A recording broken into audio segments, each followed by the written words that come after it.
tell you a little bit more about our presenter today. Lucas Cruz is a research associate in the ITS Traffic Safety and Operations Program at USF CUTR. Prior to joining CUTR in February, Lucas was a senior planner at Tool Design Group in Maryland, where he assisted with the City of Alexandria, Virginia's plan for the expansion of Capital Bike Share to their jurisdiction and participated in overall system management. Over the last 10 years, Lucas has led numerous transportation, engineering, and land use planning projects in both the public and private sectors. In addition to the bike share, his experience also includes bicycle master plans, roadway and trail design, transit access management, development review, case management, MPO program coordination, safe routes to school plans, and establishing access to a new National Park Service unit as a National Park Transportation Scholar. Lucas holds a master's degree in urban and regional planning, as well as a bachelor's degree in civil engineering from the University of Illinois at Urbana-Champaign. And now I will turn things over to Lucas. All right. Thanks, Kristen. Thanks, everyone, for tuning in. As Kristen noted, my background with bike sharing really started with I worked as a capital project manager with the City of Alexandria as a consultant when I worked with Tool Design Group, and one of the big projects I worked on there was helping them expand capital bike share to their jurisdiction, and at the same time working with all of the management of the whole system as a partner. Also with Tool Design Group, I helped write several scopes for feasibility studies for bike share systems, and also contributed to the a guide that they developed, the Bike Sharing in the United States, the State of the Practice and Guide to Implementation, which was funded by Federal Highway Administration, and really is what I think is the best example or the best resource out at the moment to introduce people to bike sharing. It really goes through the planning, implementation, and program evaluation, and reviews a number of existing systems that were there when it was being developed. And so I'd encourage everyone to look at that guide as well as the content in my presentation. So what my goal is for today is I want to give just a brief overview of what is bike sharing, because when often I found conversations about bike sharing, people instantly zoom in on one piece, like what are the bikes, or how do the docks work, or but there's a lot of pieces that fit together. And if there's one point I want to get across is bike share is many things, and it's complex, and there's a lot of interrelated issues. Each topic that I'm going to present on could merit its own day's discussion. So I want to give an overview in that context of what is bike sharing, what are some of the operational and business models, what are the system goals that should guide your development of system, some of the nuts and bolts of planning a system, and also typical issues that you'll encounter in starting and running a system. So the first question is, what is bike sharing? And there's a lot of definitions out there, and just a couple that I came up with are: it's a fleet of bicycles available on demand for short one-way trips. It's self-propelled single-occupant transit, and it's also an innovative business venture. And I think the point is it's all of those things at once. So a little history: bike share has gone through many forms over the years. It started with just free bicycles. A city or university would put out just sometimes similarly painted free bicycles around and people to use, and they eventually found their way off campus, out of the system, or were vandalized, or just kind of the system works for a while, but it kind of falls apart. The other is a system, I guess what's known as bicycle libraries, where you could check out a bike for 1 to 3 days, and you'd register, but it's really just 1 or 2 locations you could pick up or return bikes. And then that leaves us with the current, the modern kiosk systems that are really kind of the most common around the world, and what most people think of when they think of bike share systems, where you have credit card memberships and you have a system of docking stations set up around defined geographic area for you to check out and return bikes on one-way trips. And then there's kind of the emerging model is GPS-based stationless systems, where all of the technology that's currently in the docks and the stations is transferred to the bikes. So there's no need to start or return at specific stations. So there's a handful of enabling technologies that really make bike share in its modern versions possible. One of them is the security. The first earlier versions had a lot of, as I mentioned, theft and vandalism issues. The new systems tend to use all custom-built, heavy-duty bikes, heavy-duty stations, very difficult to steal. The bikes are all custom parts that, even if they are stolen, they couldn't do anything with them because they're not transferable to other bikes. And what we found in Capital Bike Share, for example, is bikes would get stolen and then they would end up just being ditched somewhere eventually, and they'd get put back in the system. Credit card payment, use of RFID, keychain fobs, basically something that would store your membership so you can just walk up to the station, put it in, and use it, not have to go through a lengthy process. It just simplifies it. The use of smartphones for checking bike availability and wayfinding. The use of GPS is what enables the new kind of emerging systems, and also helmet kiosks are kind of on the horizon. So who owns bike share systems? The first assumption is that it's the government, but there's really a lot of different groups who have started and own and are the key driver behind bike share systems. Of course, local governments do own and run them. Large institutions can often, either a large corporate campus or university campus. In some instances, nonprofits have been set up by combinations of local governments and institutions to run and own them. And then private companies can often own them outright themselves. So that's kind of what defines what are the bikes and what are the stations. But so how do people use these bike share systems? And the intent is that it's really it solves the transit last mile problem. Transit will only get you so far, but then how do you get to your destination from there? And that's really one of the ways that bike share really works to expand the reach of transit. The other defining feature is it's limited trip duration. It's not bike rental. It's not for your round trips. It's not for recreation. It's not a personal bike. It's really intended for those utilitarian one-way trips, such as connecting transit, connecting destinations. The other defining piece of how the limited trip duration works is users are charged overage fees for going over those trip duration limits, and that's the mechanism for regulating how the system is used. So there's several different ways to be a member of the system. Kind of the most, I'd say, beneficial from the user perspective is as an annual member. You can register, and they have varying annual membership fees, and then ranging roughly in the $70 to $90 range. And with that annual fee, you then have an unlimited number of up to 30 minutes, say, or 45-minute trips. And there are some other models to that as well, looking at daily maximums and all, but that's kind of how most of them are set up.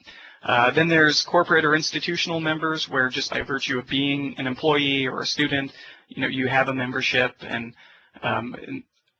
then there's the other model of you're just a casual user or a tourist, and you just basically show up and pay for a limited amount of time and use the system. One other thing to note, some people might not realize, a lot of these systems in northern climates do close seasonally. So how are bike share systems funded? And you really need to look at both the capital and the operations.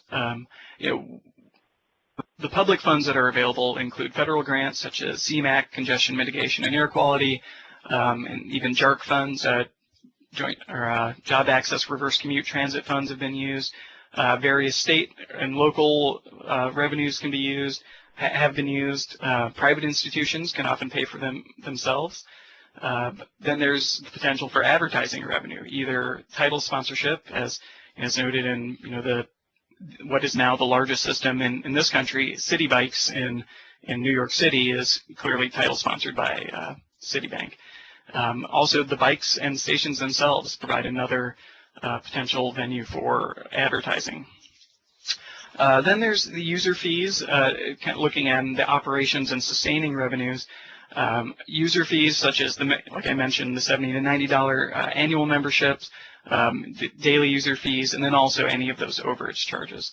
There's also a lot of kind of rolling opportunity source funds for how bike share has been funded, including sponsoring specific stations or states outside of a business. It can be worked into development proffers and how transportation impacts are managed with new development. It can be worked into a region or community's ongoing TDM programs. And then special events can often be used can be asked to contribute to the system. So, and to give an overview of some of the typical cost items and elements, kind of what an operational structure would look like for bike sharing, there's, they don't run themselves, amazingly. There needs to be someone managing the system, whether that's the operator or not. That's getting into those other elements. One of the other main things is rebalancing. What makes the current models work is that bikes need to be available where they're needed at the time that people need them. So with a station system, that means sometimes bikes need to be transferred to stations that have no bikes, and similarly stations that are full need to have some slots open so the system can function as intended. And even with the GPS-based systems, those systems there aren't many of them yet, but and there are some mechanisms that they can apparently self-balance, but that really hasn't been tested on a large scale. And in any case, where the bikes are need to be monitored and potentially rebalanced. The bikes need to be maintained. A GPS system, if you use it, needs to be maintained and monitored and operated. Marketing is a huge element as well. All the maps, all the promotional materials, all the membership communication, all needs to be created. There's also the customer service element. It's a service. It's whereas governments might not, planning departments who are often talking about starting programs like this aren't necessarily experienced in running an operational customer service center, and that's a major component to consider. So those are all kind of the pieces that make a system, and so I want to emphasize, one of my main points in this presentation is I want to emphasize that you need to establish clear bike share system goals. And your goals are going to depend on what your perspective is, whether you're an operator, an owner, or a user, but you really want to be clear about what those goals are to drive the system that you develop in the business model. For example, do you envision your system as being a transportation service? Is it serving that transit extension, solving that last mile problem? Is it going to be economic development? Much like a streetcar is spurring economic development along its stops and stations, because it's that sense of permanence, it's that sense of the community is investing infrastructure and in the future of that area and leading to follow-on economic development. Is it environmental? At USF, we're looking at starting a bike share system, and one of the main goals is to reduce intra-campus driving trips, and specifically to reduce carbon emissions. Is it public health? Yeah, a lot of departments of health are interested in bike sharing and physical activity, and active transportation is a real way to incorporate just a healthier lifestyle into people's daily lives. And finally, it's the business opportunity. So again, the local government might not have the business opportunity side of it in perspective, but it is a goal for a potential operator. And so to kind of embody those goals and to look at just one of these decision points, one of the big questions that are coming up, especially as this next generation of station systems versus non-station systems comes up, is how do you decide between the two? And from my perspective, it really depends on what your goals are. So to go through a couple of the points that you would want to consider, the station-less systems have less upfront capital costs. You're not paying for all of the infrastructure. The other side is the siting and installation of stations takes a lot of effort and a lot of money and a lot of time. And one of the things that's appealing about the GPS-based systems is you don't have to go through that effort.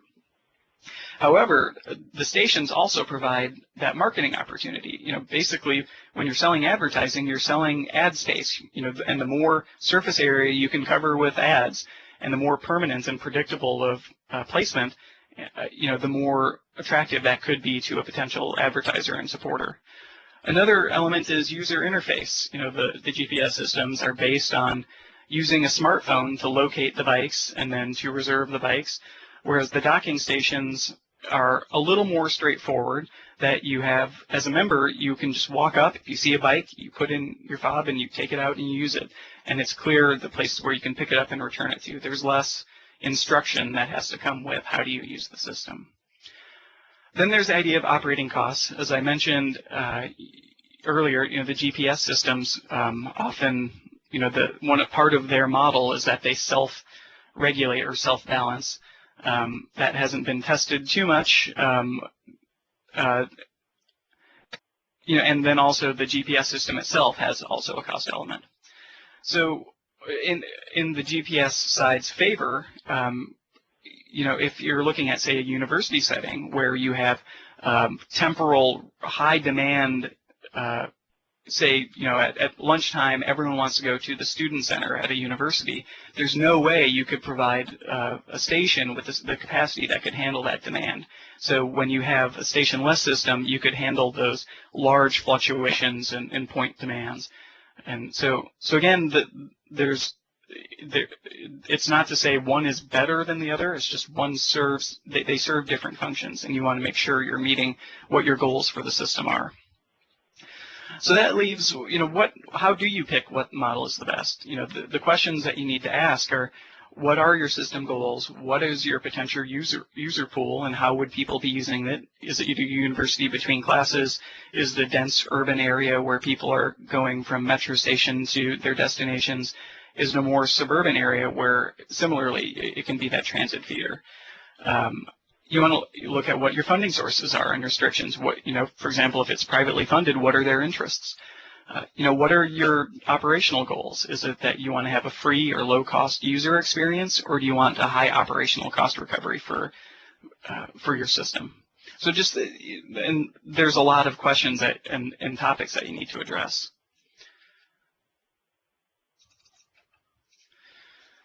And to point out just another couple of questions, that may seem straightforward, but they're not necessarily that apparent. Who will own the bikes and other associated infrastructure? Who will own the brand? That might seem like a straightforward question, but surprisingly, some systems there is no one who actually owns the brand. Who will make the system decisions?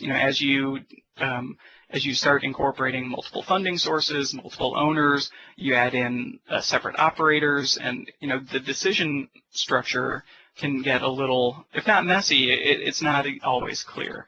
And on that note, who will operate and maintain the system, and how will the system grow? So with those decisions in mind, I want to give kind of an overview of some of the nuts and bolts of system planning and how you get from you have an organizational structure and how the big picture, and how do you put something onto the ground and get it up and running. And one of the first things you want to do is develop, like all public infrastructure, some sort of public process that you get input. And as anyone who's been involved with any public project, the worst thing you can have is at the end of the process, someone always will say, I had no chance to input, no chance to give input, but you want to try to give people an opportunity to really have their say and shape the system into a better system. What are the official endorsements? And what I mean by that is, what is the official review and approval process? For example, in the city of Alexandria, every step of the way went through various boards and committees, including the Planning Commission and City Council.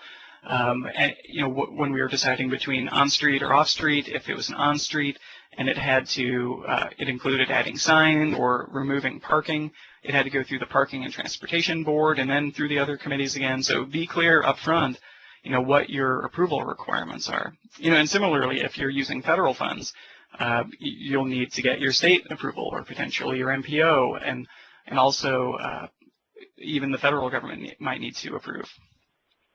So you decide you're going to have a system. It's going to be this model.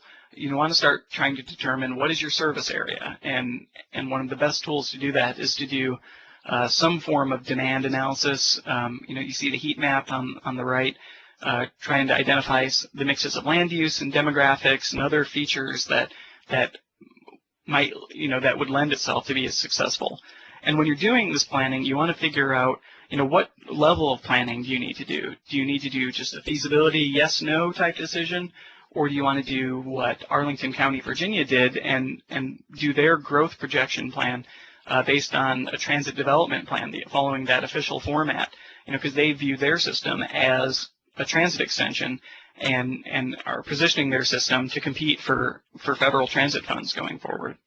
And also just want to point out, one of the things to consider is social equity. A lot of systems have goals of serving many populations within the area, and just to be aware, there's a lot of issues that go with that, such as not everyone has credit cards,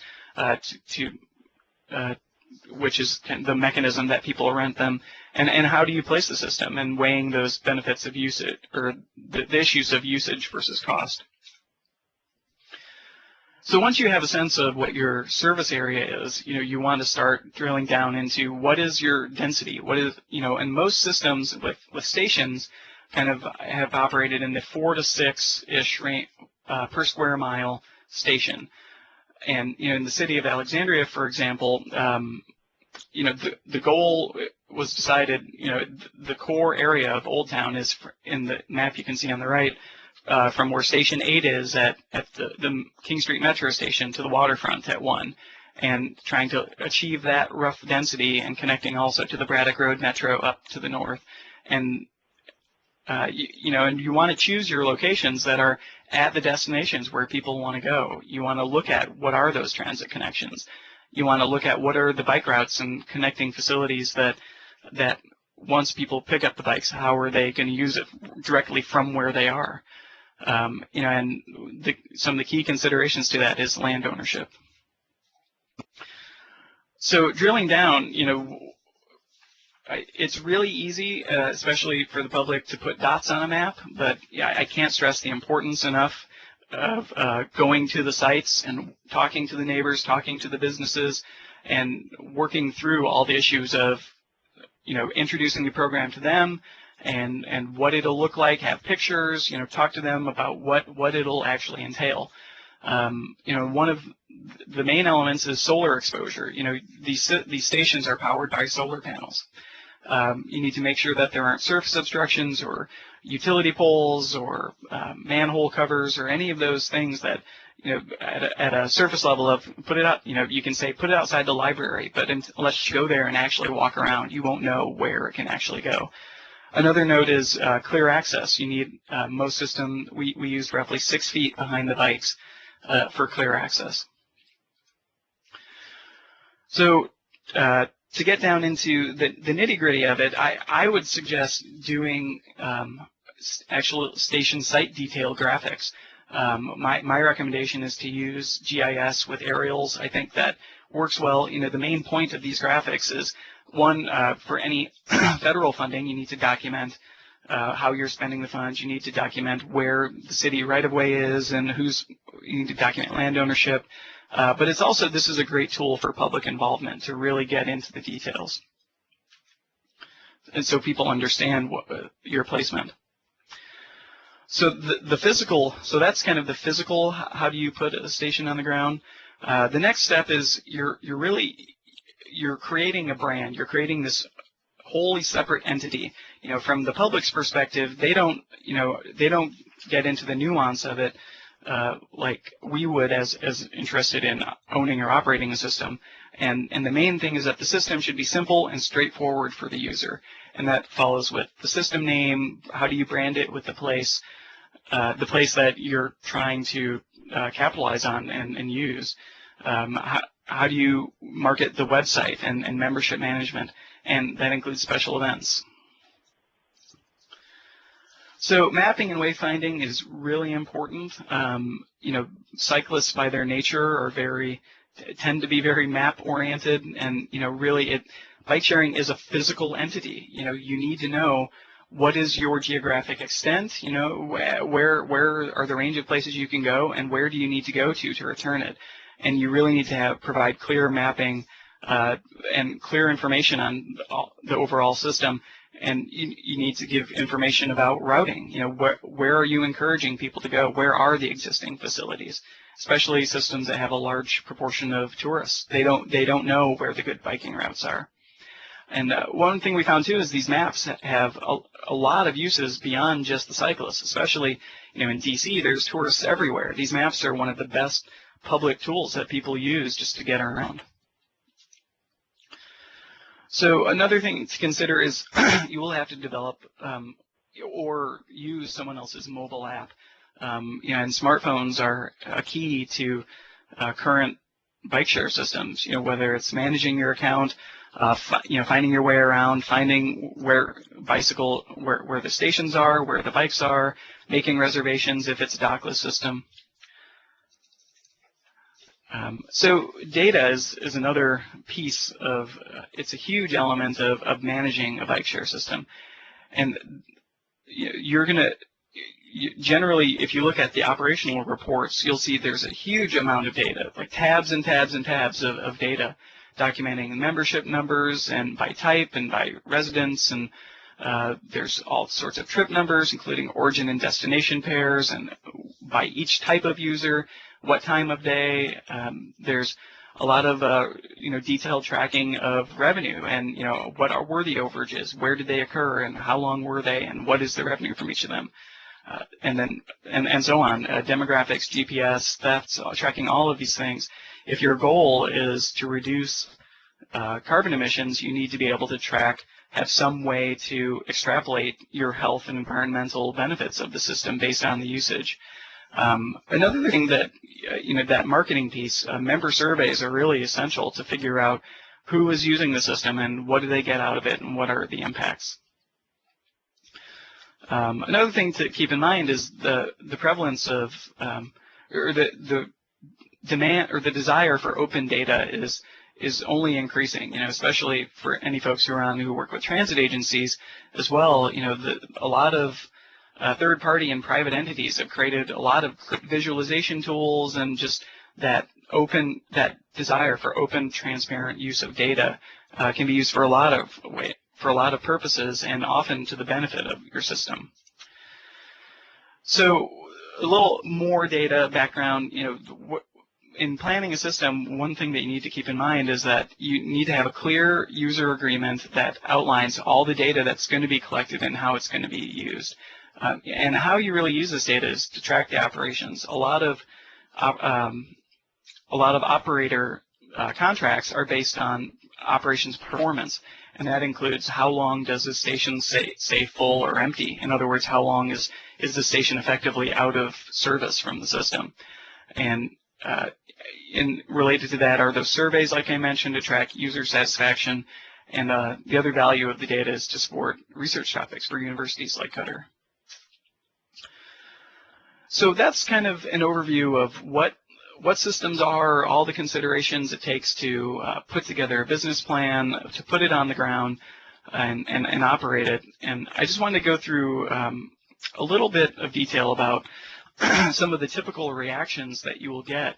As soon as your system becomes public, you're going to start seeing articles written, and you're going to start seeing typical comments showing up on these articles, and you're going to be getting phone calls. And typical ones are addressing every article written about bicycles everywhere will have someone saying, an anecdotal story about how they didn't see someone stop the stop sign. And every article about a bicycle will include whether or not that person was riding a helmet, whether or not that has anything to do with the contributions to the crash or not. So just be aware that those are some of the issues you're going to have to address. And again, helmets could be a whole other discussion in bike share. When you start looking at where do you put the stations, in more dense urban areas, on street in a corral type situation where you might need to remove parking is often the best location. And you'll find that people really, really get upset about parking. and you need to be very clear that when you're evaluating those locations, to reach out early and often to try to address those local concerns. The other is, anytime you use public funds, especially in our current kind of political climate, all public investment is viewed with scrutiny, and rightly so. So that's where you need to be clear about what your business model is, what your system goals are, and how a bike share program fits in with those goals. And safety is probably the largest concern, and I want to talk in more detail a little bit specifically about safety. And being here in Florida, we're especially attuned to this. Just to throw a couple stats at you, Florida has the highest pedestrian and bicycle fatality rates in the nation, and traffic safety is just a major concern. But what's often put forward as a concern when you're looking at starting a system is, how can we put in a bike share system when we have to improve safety first? And that kind of begs the question, is bicycling an inherently dangerous activity? And I guess the only response to that is that all traffic is dangerous. When we have tens of thousands of people being killed in America every year on the roads, and we've done a great job in reducing those, and we continue to. But I think it's a little unfair to single out bicycling as this separate dangerous entity. Unfortunately, perception is reality, where the vision of bicycling is that it is this inherently unsafe activity by some, and how that's addressed is, people say, how can we do this if we don't even have any bike lanes? And I think if you wait until there's a fully complete network of bike lanes, then we would never bike anywhere. And generally what the studies show is that there is safety in numbers, and that the best thing you can do to improve the safety of bicycling is get people bicycling. So there's that expectation when you're driving that you are going to be coming across. Again, looking at articles and crash reports, one of the most common statements is, I just didn't see him, and part of that is an expectation factor. So my final thought on that, in consideration of all the benefits of bicycling, be it health or environment or economic development or neighborhood livability, there's a lot of things, there's a lot of benefits to bicycling that I think might not justify holding off until you fix safety. Because safety is not a facility. Safety is a judgment of the outcome of people behaving. It's not, you can't just build one thing and declare an area safe.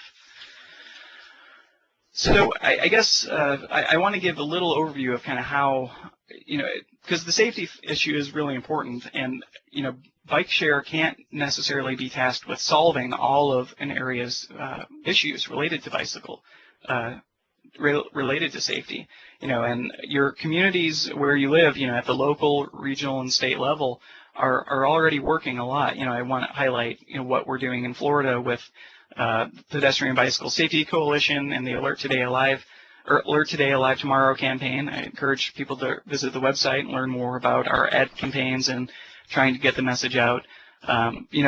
Specifically, bike sharing fits into the bigger picture of what communities are doing to make biking safer. And specifically related to bike share, all of showing the image of that's actually a panel that would be on one of the stations. The big yellow box is all safety tips. It's all, how do you ride safely? Everywhere, every step of the process, you're encouraged to purchase and wear a helmet. It's worked into the system all along, even on the bikes themselves, on the headset, on the little area between the handlebars where it connects to the frame. There's stickers there with safety tips. And also, a lot of local jurisdictions are providing safety training sessions. In DC, for example, through WABA, the regional bike advocacy organization, they're providing trainings for people who have never ridden a bike before, all the way up through confident city cycling and how do you really become a better cyclist. Enforcement is key, and already, in Florida, I can say we definitely are, and other jurisdictions, the best thing I can say is reach out to your local law enforcement and involve them in the idea of the program and see what they have to say and make sure they know. Sometimes it's a matter of they might not know it's a city program. Just all of a sudden they see red bikes. And finally, on the topic of engineering, sometimes the bicycling community can be its own worst enemy. And there's two very strong and vocal camps, and one is that all cyclists should be treated as vehicles, and to segregate them is separate but not equal. And the other camp of there have to be separated facilities, and I think they're really both right.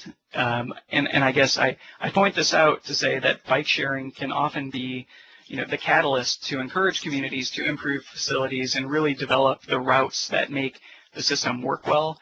But to keep in mind that people need just places to bike, and it can serve a lot of users, and it doesn't have to be one or the other.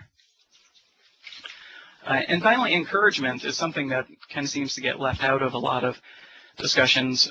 You want to work with transportation demand management programs to educate people that bike sharing is an option. Employers and institutions can provide supported memberships. Basically, they can subsidize a portion of membership. And then the other thing with the bike share system is just to have events and keep it fun. And that's part of that, creating that brand.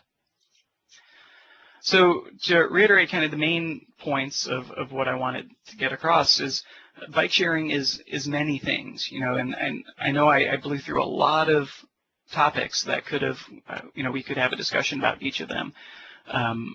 And I want to reiterate the importance of establishing clear system goals and using those goals to guide the development of your system. And also kind of emphasize the point that, a lot of the discussion and startup of bike share systems is all about how are we going to pay for this? And generally the capital expense is the only one that's considered. And, the capital purchase is only the first step. Having spent a year working with and observing the machinery that runs Capital Bike Share, it's dozens of people working literally around the clock, full time, to make that system work on all the different pieces. And my points about kind of the ease of bicycle planning is that bike share is one piece of your local bicycle culture. It's not going to either fix or solve or even address all of your issues with safety and other concerns, but it can help. And with that, that's the end of my presentation. We'll turn it over for any questions.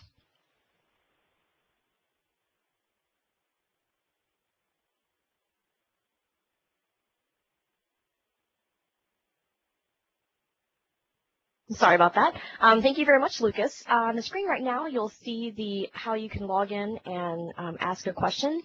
At the top of the screen, you'll click Q&A. You would type your question in the box and click Ask, and then I will read those questions to Lucas.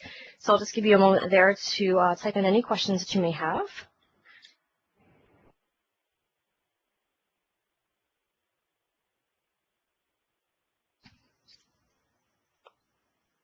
All right, first question coming in here, Lucas, is can a bike share program work in a suburban area?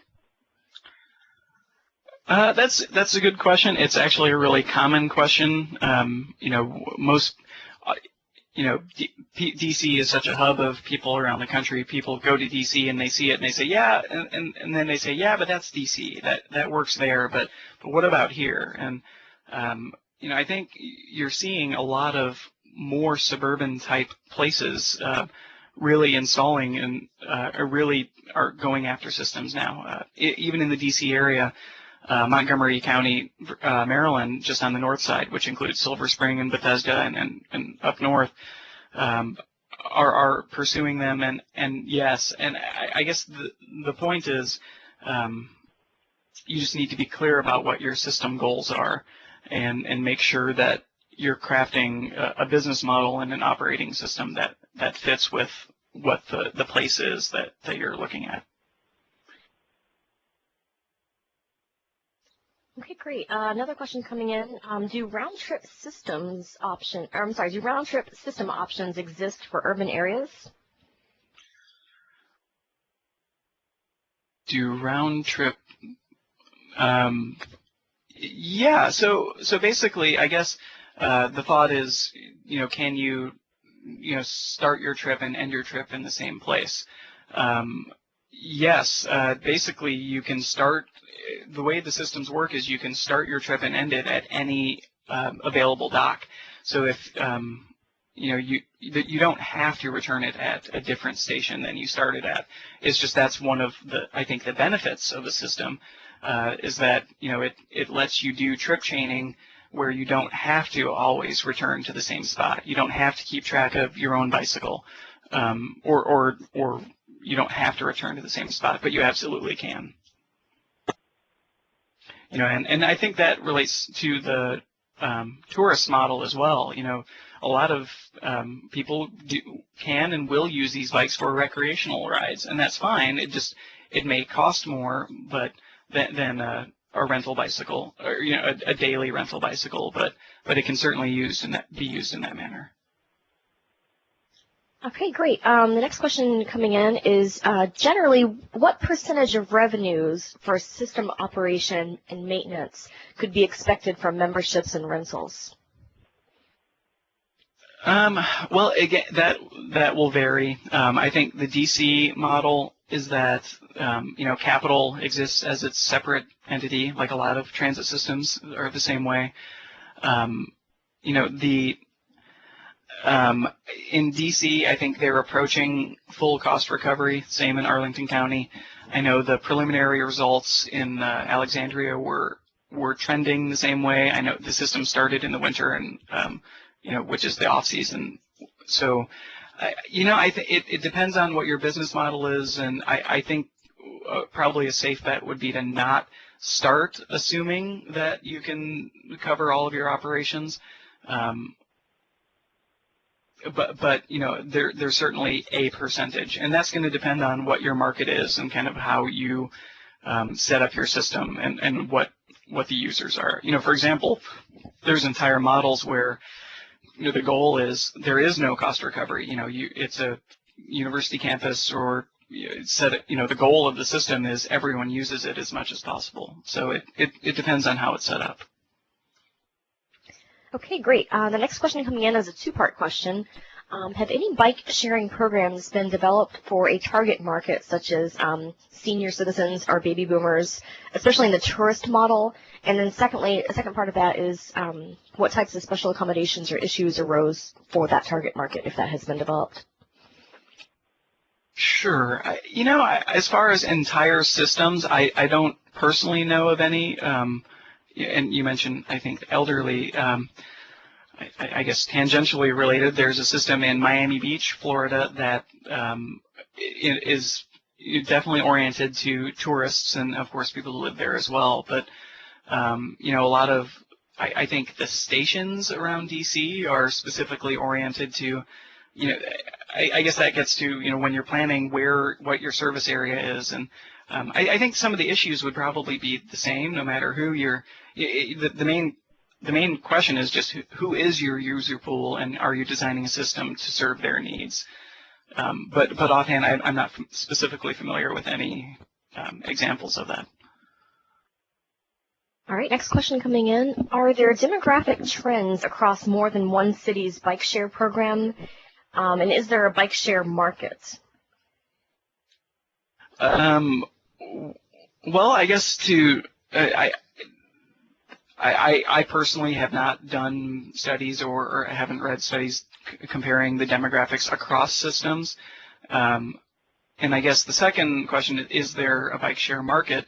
I think the clear answer is yes. As kind of the couple questions back, the question is what percentage of cost recovery, and in the Capital Bike Share example, they're approaching full cost recovery. So there absolutely is a market, and it's being used. I think I haven't tracked the exact numbers, but I think they're well over 3,000 or 3 million trips in total, and their peak days are running in the 8,000+ trips a day. So I think that kind of the use of the system shows there absolutely is a market.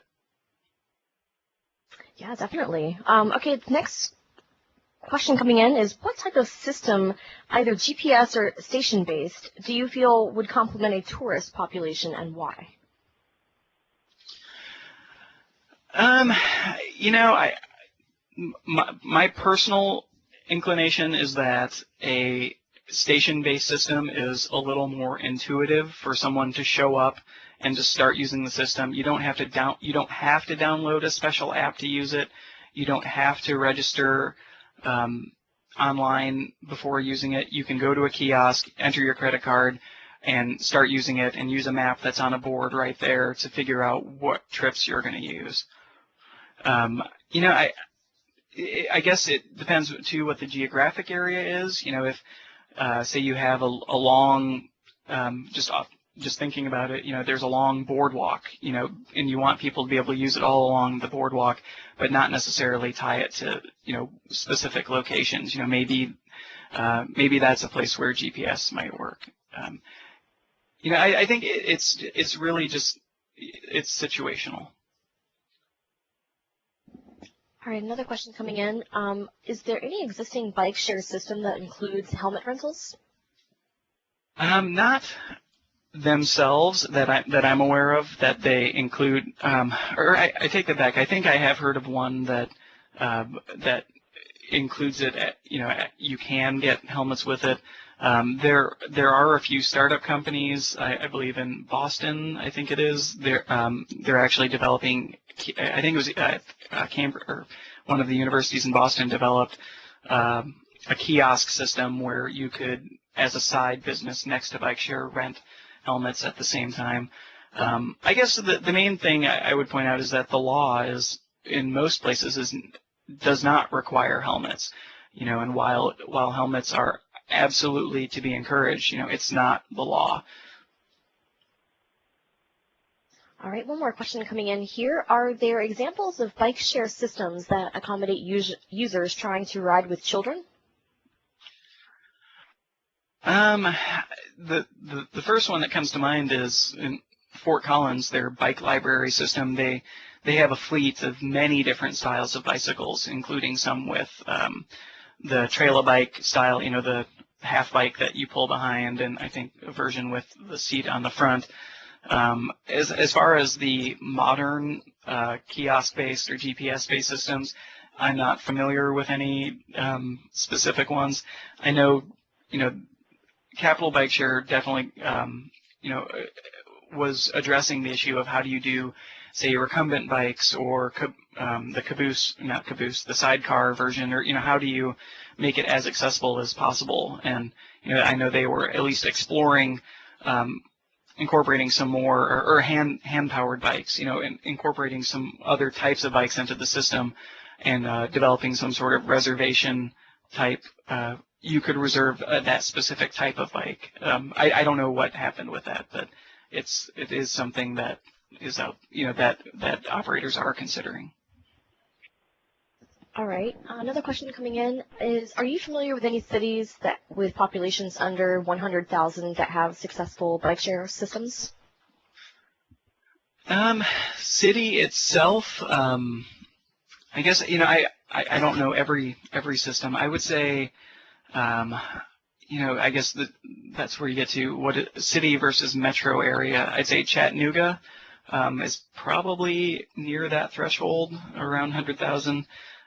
City of Boulder is definitely around there. I think they're a little over 100. I think some of the models of some of the university systems, you know, where you have a much smaller, you know, where the defined geographic area is a much smaller geographic area, you know, looking at George Mason outside of, in Virginia, outside DC, or at Georgia Tech.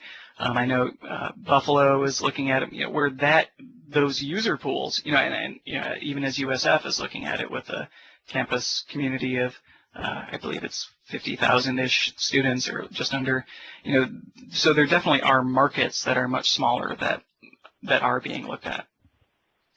Great. I actually had someone here mention that Spartanburg, South Carolina has a city population of around 40,000, and they currently have 30 bikes and 4 stations, and they're about to add a 5th. Yep, there you go. Another question coming in, is there any value for bike share systems to be combined with car sharing systems in a comprehensive, unified manner? I could certainly see some value in that. I mean, as just from a user perspective, any way you could, if nothing else, simplify the number of cards in your pocket. I think, there's a lot of movements for similar ideas in a lot of ways. Unified fare systems in the San Francisco Bay Area, or even DC with the smart trip cards. I think there absolutely could be some affinity. I think the goal of cities is, in safely accommodating people getting around in an environmentally friendly and in a land use friendly way. That includes systems like car sharing and bike sharing, and absolutely, I can see affinity between them. Okay, another question here is, what do you feel the next generation of bike sharing systems will look like, perhaps several years in the future? Well, I guess my first thought is look at China and some of, we're kind of my experience and my focus is on, the systems that have been started in the U.S. and some of those models. I know that without knowing the exact numbers, some of those systems in China are in the range of like 10,000 bikes and massive stations. And, my first thought is I would look at what they're doing. I mean, and even in addition to that, London and Paris also have massive systems that are growing and changing. What my guess would be is there's going to be some hybrid type systems between station-based systems and GPS-based systems, and like kind of as I was describing in the presentation, there's really different needs in different markets. Where it might be a system where you just have access to both of those types of bikes as a member. Okay, another question here. This is another two-parter. How are bike sharing programs working with transit agencies? And can you use transit capital dollars to capitalize a bike sharing program? So one example, I think when we were in Alexandria and first talking with WMATA about where to put the bike share stations, I think they, at first, they were like, we're not sure how to deal with this, letting a because it's even though it's a publicly owned piece of infrastructure, it's privately operated, and over the tenure or the course of discussing that with them, they developed basically a process to how do you put bike share on their property and tried to really streamline it. And I think, so I think the interest is there. I just would imagine that transit agencies would be interested in having bike share. There's some studies looking at that bike share can replace some transit trips, but I think in the less dense, the earlier question about suburban areas, I see bike share as being potentially wholly supportive of transit and getting people to and from the stations, or especially in those end of the line situations. What was the other part of the question? Can it be used?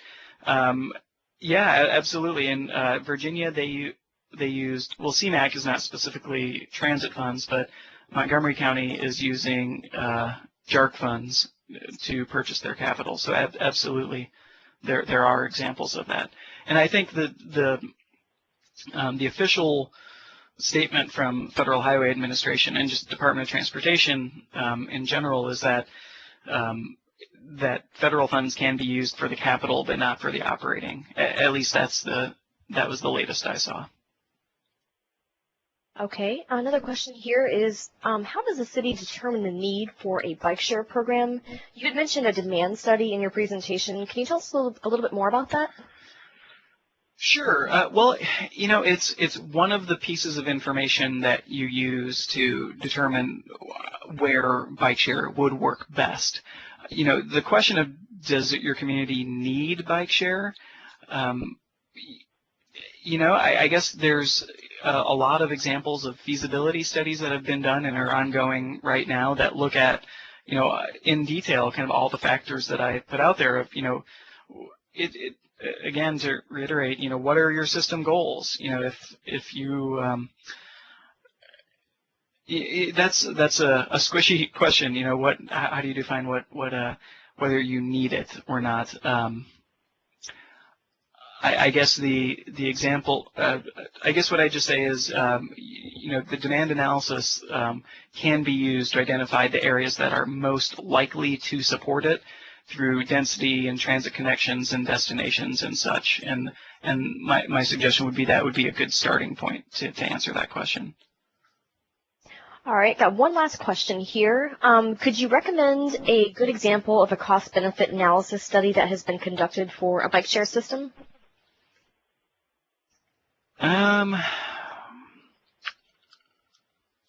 I'd have to get back to you on what I've read a lot of them, and none of them off the top of my head is standing out as the best example, but I could certainly get back to you on that and put you in touch with someone who has read a lot more of them than I have. All right, perfect. Okay, well, that kind of concludes our Q&A at this time. If you have any additional questions, you can just type them in, and Lucas will get back to you via email. On that last question, we have your email address, so he will get back in touch with you. Thank you, everyone, for attending. If you would, please take a moment to fill out our survey before you leave and let us know your thoughts on the presentation. We hope you join us for the next webinar that we have here at CUTR, and thank you very much.